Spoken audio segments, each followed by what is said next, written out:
Untuk meraih hidup sejahtera di tahun 2025, setelah kita melakukan perjalanan suci di 9 pura, yaitu Pura Lempuyang, Pura Gua Lawah, Pura Andekasa, Pura Uluwatu, Pura Batu Karu, Pura Mangu, Pura Batur, Pura Pesakih, dan Pura Pusaring Jagat. Tugas kita adalah menselaraskan kita sebagai Buana Alit kepada Buana Madya. Karena sudah dijelaskan Buana Agung itu adalah 9 pura yang ada di Bali. Kemudian Buana Madya ini adalah pekarangan kita. Siapa-siapa yang ada di pekarangan kita itu yang seharusnya kita berhubungan harmonis, selaras. Ya, kita sendiri adalah Buana Alit, alam semesta ini adalah Buana Agung, dan di antara Buana Alit dan Buana Agung ini ada Buana Madya. Buana Madya tiada lain adalah pekarangan kita. Kalau kita di Bali kan punya Sikut Sata. Ya, kalau di zaman-zaman sebelum tahun-tahun 80-an itu semua masih ada di satu karang Sikut Sata itu. Ada orang tua, ya, ada kakak adik, ya. Di desa di Banjar ada perjuru, ya. Kemudian ada tetangga, ada pasangan hidup, ada ipar-ipar, ada anak, ada menantu, ada kakek nenek, bahkan yang lebih kaya punya pembantu. Kemudian juga mereka punya surya atau siwa. Nah, di sini kita harus menciptakan keharmonisan. Karena sastra-sastra mengajarkan bahwa di mana keluarga itu harmonis, di sana para dewa dan dewi akan turun membagikan berkah.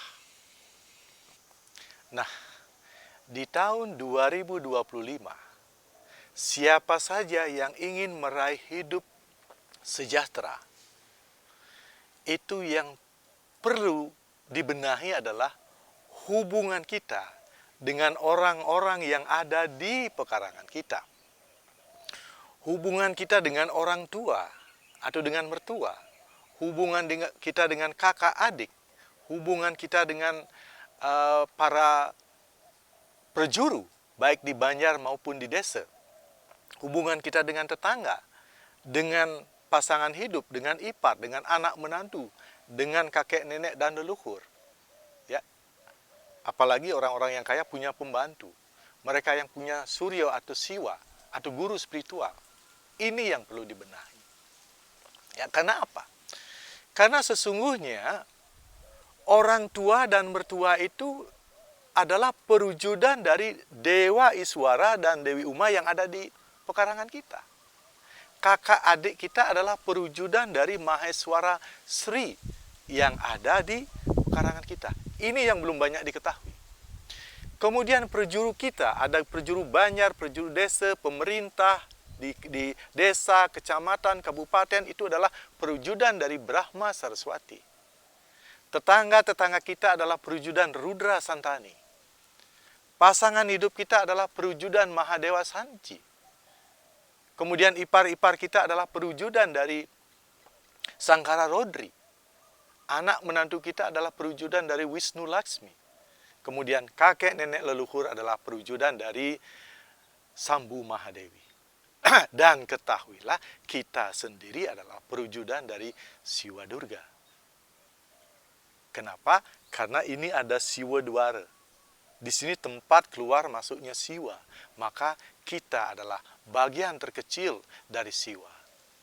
Ya, karena kita di Bali yang punya punya firasat di tahun 2025 ini, agar doa-doa kita cepat terkabulkan, kita wajib memuja Sang Hyang Widi sebagai Arda Nareswari, setengah laki dan setengah perempuan. Karena kita di Bali sebagian besar penganut Siwa, bagus sekali kita memanggil beliau sebagai Siwa Durga. Karena Tiang juga mendapatkan suatu firasat bahwa di mana nama Siwa Durga disebutkan, di sana energi beliau akan bergetar dan siap untuk membantu umatnya. Ya, maka Tiang menciptakan beberapa lagu dari inspirasi bahwa Siwa Durga, ketika engkau mencipta, engkau dipanggil sebagai Brahma Saraswati. Ketika engkau memelihara, engkau dipanggil Wisnu Laksmi. Ketika engkau melebur, engkau dipanggil Siwa Durga. Siwa Durga, engkau berada pada ibu dan ayahku, engkau berada pada kakak dan adikku, engkau berada pada guru-guruku, engkau berada pada tetangga-tetanggaku, engkau berada pada pasanganku, engkau berada pada ipar-iparku, engkau berada pada anak dan menantuku, engkau berada pada kakek nenekku, engkau berada pada pembantuku, engkau berada pada guru spiritualku. Ya, karena di zaman sekarang, ya, sangat beda dengan zaman zaman Ramayana, zaman Bratayuda. Ketika itu mencari Tuhan itu memang di atas sana, di planet lain. Tetapi di zaman Kaliuga ada penelitian bahwa Tuhan itu sekarang tidak ada jauh di mana-mana. Tuhan itu bersemayam di hati setiap ciptaannya. Maka kita pun dari dulu sudah memahami, tapi belum melaksanakannya. Ada Tuhan di dalam diri kita. Maka di tahun 2025 kita wajib menghormati Tuhan-Tuhan yang ada pada orang tua kita. Ya, walaupun orang tua kita tidak berpendidikannya, tidak sarjana, tetapi yang kita hormati bukan orangnya, bukan tubuhnya, bukan pikirannya, tetapi jiwa Tuhannya, jiwa Siwa Durganya yang kita hormati di sana. Adik kita mungkin lebih kecil, dia pengalamannya kurang, pendidikannya kurang. Kita harus menghormati Siwa Durga yang ada di dalam dirinya. Demikian juga perjuru-perjuru kita mungkin usianya lebih kecil dari kita, kita wajib menghormati karena ada perwujudan Siwa Durga di dalam dirinya. Pasangan kita, ya, pasangan kita juga ada percikan kecil dari Siwa Durga yang patut kita hormati. Ipar-ipar kita, anak menantu kita, kakek nenek leluhur kita, bahkan pembantu kita pun ada perwujudan Tuhan yang patut kita hormati. Ya, ketika kita menyadari ini, nah disinilah ketika kita menghormati mereka semua, maka sifat-sifat mulia mereka juga akan muncul. Nah, mereka inilah yang akan juga memberikan kasih sayang kepada kita. Nah, seperti di awal dijelaskan, di mana keluarga itu harmonis, di sana para dewa-dewi akan turun membagikan rezeki. Nah, kalau kita sudah menghormati mereka semua, maka mereka pun akan memunculkan sifat-sifat kasih sayangnya. Ya, mereka akan mengasihi kita, kita akan mengasihi mereka. Nah, disinilah ketika kita saling menghargai, saling menghormati, seberat apapun pekerjaan, seberat apapun masalah yang kita hadapi, mereka akan datang membantu kita. Nah, di sini yang namanya hidup sejahtera akan mudah kita capai. Nah, inilah yang patut kita terapkan di tahun 2025, yaitu menciptakan hubungan yang baik dengan Sarwo Wong. Ya, setelah itu bagaimana kita menciptakan hubungan yang baik dengan saudara-saudara kita yang lain.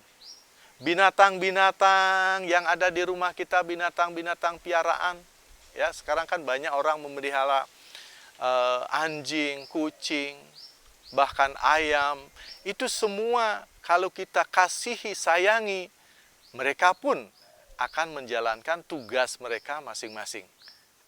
Ya, tumbuh-tumbuhan, kalau kita sudah pelihara, kita pupuk bagi yang kekurangan pupuk, kita siram bagi yang kekurangan air, maka mereka pun akan bertumbuh dengan baik, ya. Seperti di sini bunga-bungaan mekar, kemudian buah-buahan berbuah dengan baik. Disinilah yang namanya keharmonisan apa yang diwariskan oleh leluhur atau tetua-tetua kita, yang disebut dengan Trihita Karana, ya. Ada 3 yang menyebab kebahagiaan atau kesejahteraan dalam hidup kita adalah ketika kita berhubungan baik dengan manusia yang ada di pekarangan kita, ketika kita berhubungan baik dengan alam lingkungan kita, ketika kita berhubungan baik dengan Sang Hyang Widi. Nah, disinilah suatu keharmonisan, ya, yang memunculkan kedamaian. Maka ketika kita harmonis, ketika kita damai, inilah yang memunculkan rasa bahagia tanpa sebab. Kebahagiaan ini adalah sumber segala hal. Apakah itu kesehatan? Apakah itu kesejahteraan? Ya, maka ciri-ciri orang bahagia itu apa? Dia itu penuh senyuman manis, bisa berkomunikasi dengan siapa saja, ya. Dan kebahagiaan juga merupakan sumber kemakmuran. Coba kita saksikan pedagang-pedagang yang ada di pasar, pedagang mana yang laris? Pedagang yang mukanya masem atau yang senyumnya manis? Pasti yang senyumnya manis dicari.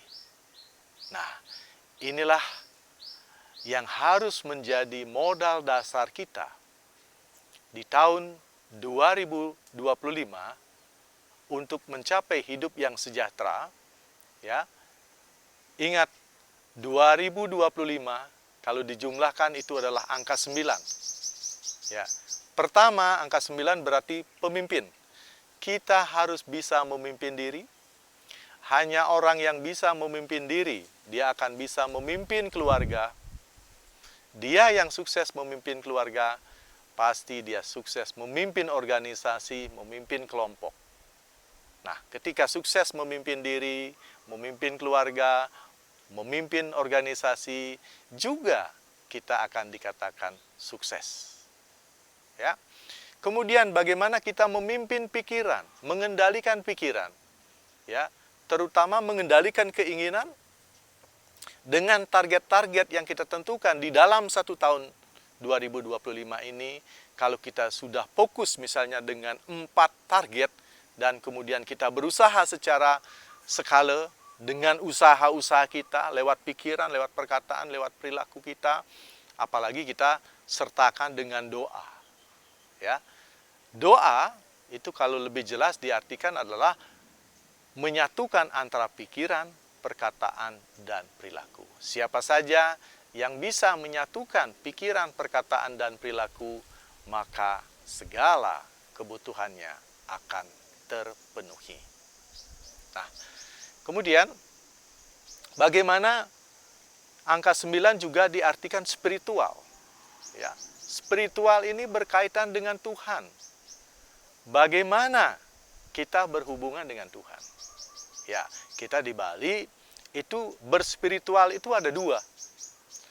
Berspiritual berkelompok.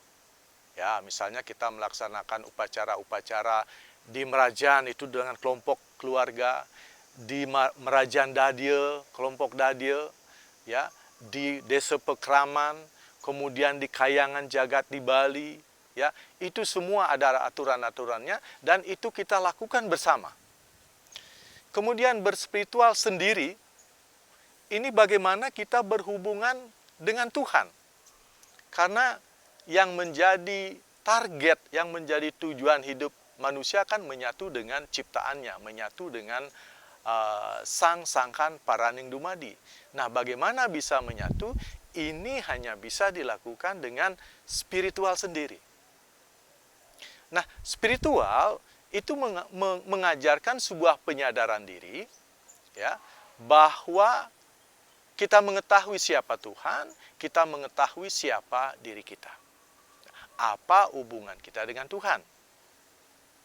Nah, Tuhan seperti sudah dijelaskan bahwa Tuhan itu sumber segala kehidupan, sumber kebahagiaan, bahkan Tuhan itu adalah merupakan ibu ayah alam semesta. Ya, ibu ayah alam semesta. Kemudian Tuhan itu ada di mana? Ya, Tuhan itu ada di setiap ciptaannya. Dan kita adalah salah satu ciptaan Tuhan yang paling utama. Karena kita dilengkapi dengan Tri Permana, Bayu, Sabda, Idep. Hanya kita yang bisa merubah diri kita, ya, dari yang gelap kita belajar menjadi tercerahkan, ya, dari yang menderita kita bisa melakukan sesuatu sehingga kita berjuang dan mencapai kesuksesan yang memunculkan kebahagiaan. Nah, spiritual berarti menyadari bahwa diri kita adalah bagian terkecil dari Tuhan. Setelah kita tahu kita bagian terkecil dari Tuhan, tugas kita adalah juga mengetahui sifat-sifat Tuhan itu seperti apa. Kemudian kita memunculkan sifat-sifat Tuhan yang ada di dalam diri kita. Ya, sudah Tiang singgung bahwa sifat Tuhan itu adalah selalu bercahaya, selalu bahagia, penuh kasih, pemberi, dan bijaksana. Nah, dalam berspiritual sendiri, itu yang dilakukan adalah meditasi. Dalam duduk meditasi inilah kita meyakini bahwa diri kita itu adalah bagian terkecil dari Tuhan. Dan tugas kita adalah menyerap energi Tuhan. Kapan kita lakukan? Untuk melakukan meditasi penyadaran diri, bagus sekali di pagi hari. Ya, misalnya Anda tidur jam 9, itu sekitar jam 2 pasti bangun, setengah 3 pasti bangun. Ya, keluar kamar, bisa melihat ke angkasa, langit, kemudian duduk. Nah, disinilah kalau saya menyarankan kita sebagai orang Bali, pertama kita memuja beliau sebagai Dewata Nawasanga, ya, dengan lagu-lagu bagaimana kita memuja Dewa Iswara, Dewi Uma, memuja Maheswara Sri, Brahma Saraswati, Rudra Santani, Mahadewa Sanci, Sangkara Rodri, Wisnu Laksmi, Sambu Mahadewi, kemudian Siwa Durga sendiri. Kemudian kita memuja beliau sebagai Pertiwi, sebagai Apa, sebagai Teja, sebagai Bayu, sebagai Akasa. Selanjutnya kita memuja kebesaran beliau sebagai Trimurti, Brahma, Wisnu, Siwa. Memuja sebagai Trisakti, Saraswati, Laksmi, Durga. Kemudian memuja beliau sebagai Ardhanaraswari yang disebut dengan Siwa Durga. Dan apa yang harus kita mohon di sini adalah mohonlah agar beliau memenuhi diri kita dengan cahaya, kebahagiaan, cinta kasih, berkah, dan kebijaksanaan. Nah, ketika kita memohon itu, itulah yang diberikan. Maka yang harus menjadi modal dasar dalam kehidupan berspiritual adalah bercahaya, bahagia, penuh kasih, pemberi, dan bijaksana. Nah, sifat-sifat inilah yang kita munculkan, kita pikirkan, kita lakukan, dan ekspresikan. Maka setelah itu, setelah meditasi, yang harus kita lakukan adalah selalu memberikan cahaya kepada siapapun yang kita saksikan dalam keseharian. Kita selalu memberikan kebahagiaan dengan senyuman manis kepada siapapun dan apapun. Kemudian berbagilah kepada siapapun tanpa pilih kasih dan lakukan kebijaksanaan. Maka ketika kita bisa memancarkan cahaya beliau yang kita stanakan di dalam diri kita, maka beliau akan menuntun kita. Ya, dengan meditasi yang sangat sederhana itu, maka beliau akan memberikan cahaya, bahagia, kasih sayang, berkah, dan bijaksana. Dan kita wajib berpura-pura, ya, selalu bercahaya, selalu bahagia, memberikan kepada siapapun. Dengan melakukan ini, maka alam semesta, ya kita sebut sebagai Siwa Durga, akan mewujudkan apa yang menjadi visi, apa yang menjadi target kita di tahun 2025, yaitu meraih hidup yang sejahtera. Sejahtera artinya sehat secara fisik, kita bisa memenuhi makan minum, kita bisa memenuhi pakaian atau apapun yang kita butuhkan sebagai aksesoris, kemudian kita bisa memenuhi rumah, dan kita bisa bersosialisasi, kita bisa melaksanakan pancayadnya. Ketika orang Bali sudah bisa melaksanakan pancayadnya, ini namanya mereka meraih kesejahteraan. Demikian, Om Santi Santi Santi Om.